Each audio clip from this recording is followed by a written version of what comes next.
नमस्कार. उपयोगी माहिती या चॅनलवर आपले सगळ्यांचे पुन्हा एकदा सहर्ष स्वागत आहे.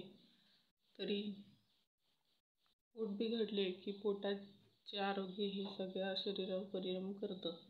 पोट बिघडणे हा आजार जर जडला असेल तर काय करावे? त्याआधी व्हिडिओला लाईक, शेअर, सबस्क्राईब करून बाजूचं घंटीचं बटन दाबून ऑलवर क्लिक नक्की करा, जेणेकरून पुढील येणाऱ्या नवनवीन व्हिडिओची माहिती तुम्हाला लगेचच मिळेल. पोट बिघडल्यावर प्रथम खसखस चावून खावी, वाटल्यास तूप खावे आणि याने देखील फरक नाही पडला, गोळी घेतली असेल त्याने देखील फरक नाही पडला तर केळी खाऊन सरबत करावे काळ्या मिठाचे.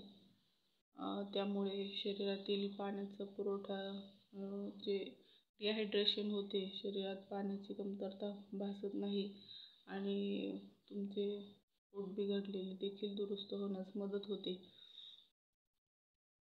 तुम्हाला ही माहिती कशी वाटली? आणि गेल्या व्हिडिओमध्ये आपण केसांचं आणि डोक्याला काही त्रास होत असेल तर कोणतं तेल लावावं, म्हणजे सर्दी होत असेल जास्त तर कोणतं तेल लावावं, देखील तुम्हाला जर कोणते शारीरिक त्रास होत असेल, थंडीमुळं किंवा चमका निघत असतील शरीरात कुठेही, तरी तिळाचे तेल लावून तुम्ही मालिश केल्याने तुमचे त्या ठिकाणचे दुखणे थांबते. तरी हा उपाय तुम्ही करून पाहावा. तुम्हाला फरक पडल्यास कमेंट करून नक्की कळवावं आणि व्हिडिओ जास्तीत जास्त आपले मित्रपरिवार ग्रुपवर व्हिडिओ जास्तीत जास्त शेअर करावा, जेणेकरून ज्यांना पण हा त्रास असेल तरी त्यांना ह्या त्रासातून बाहेर निघण्यास मदत होईल. उपयोगी माहिती या चॅनलवर असेच अनेक व्हिडिओ बनवलेले आहेत, जेणेकरून तुम्हाला त्याचा फायदा होईल. तरी तुम्ही चॅनलवर जाऊन ते व्हिडिओ नक्की पाहावेत आणि लाईक, शेअर, सबस्क्राईब करून कमेंट करून नक्की सांगावे तुम्हाला कोणते व्हिडिओ पाहिले तुम्ही आणि तुम्हाला त्याविषयी काय तुमचं मत आहे ते कमेंट करून कळवावे. तरी काही व्हिडिओ हे खूप आधी पोस्ट केलेले आहेत, तरी त्यांना जास्त व्ह्यूज नाही आहेत, कारण की मी पूर्वी चॅनलला लाईक, शेअर, सबस्क्राईब करून कमेंट करून ऑलवर क्लिक करून असं म्हणत नसत. त्यामुळे प्रथम पहिले व्हिडिओला जास्त प्रेक्षकांनी पाहिलेत की नाही माहीत नाही, पण खूप कमी व्ह्यूज आहेत त्याला. तरी व्हिडिओचा वॉच टाईम आणि हे वाढवण्यासाठी सबस्क्रायबर काय करावं, कुणाला माहीत असेल तर कमेंट करून नक्की कळवावं किंवा त्याचा व्हिडिओ देखील काढावा. धन्यवाद. राधे राधे. जय श्रीकृष्ण. जय गुरुदेव. श्री गुरुदेव. धन्यवाद. तरी आंबाडीची भाजीला खूप छान फुलं आलेली आहेत. तुम्हाला पाहिजे असेल तर दाखवते. ती नवरात्राच्या उपासामध्ये त्याची पानांची भाजी करतात, भेंडीची भाजी करतात, तसंच राजगिऱ्याच्या पानांची भाजी करतात. 9 दिवसाच्या उपासाला ती भाज्या चालतात. वरई आणि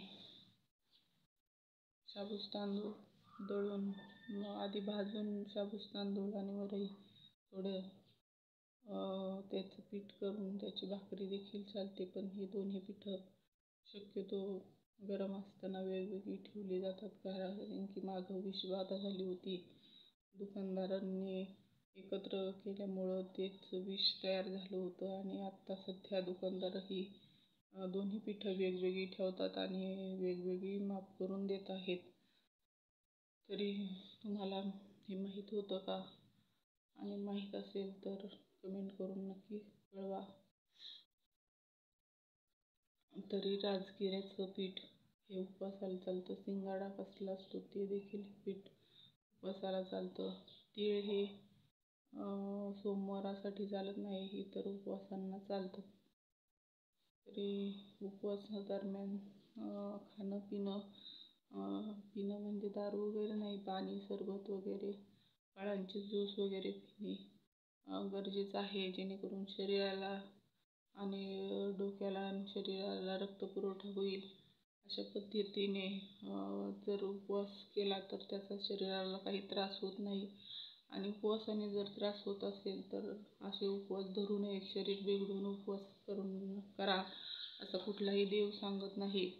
तरी तुम्हाला माहिती आवडली असेल तर आपले मित्रमैत्रिणी, नातेवाईक ग्रुपवर व्हिडिओ जास्तीत जास्त शेअर करा. या उपवासामध्ये काहींचे विषबाधा होऊन जीव देखील गेलेले आहेत. 4-5 वर्षापूर्वीची घटना आहे.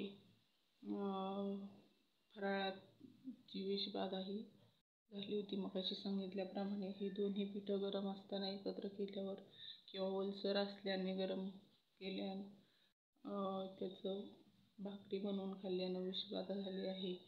अशा पद्धतीने तुम्हाला माहिती कशी वाटली ते लाईक, शेअर, सबस्क्राईब करून कमेंट करून नक्की कळवा.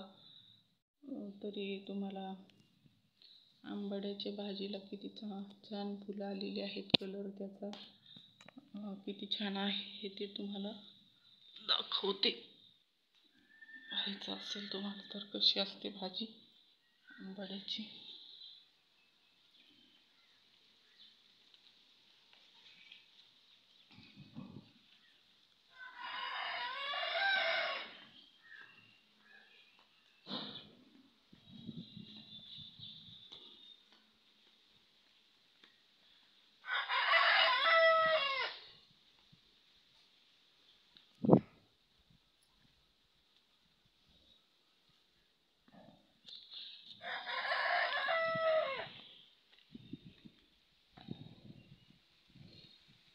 अशा कलरची फुलंही असतात. आता उन्हाने सुकलेली आहेत.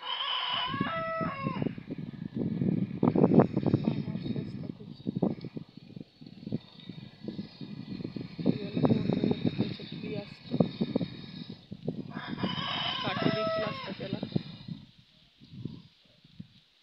बोंड वाळलेले आहे, त्यात असे बी असतात. माहिती आवडली असेल तर लाईक, शेअर, सबस्क्राईब करून घंटीचं बटन नक्की दाबा, जेणेकरून पुढील येणाऱ्या नवीन व्हिडिओची माहिती तुम्हाला लगेच मिळेल. धन्यवाद.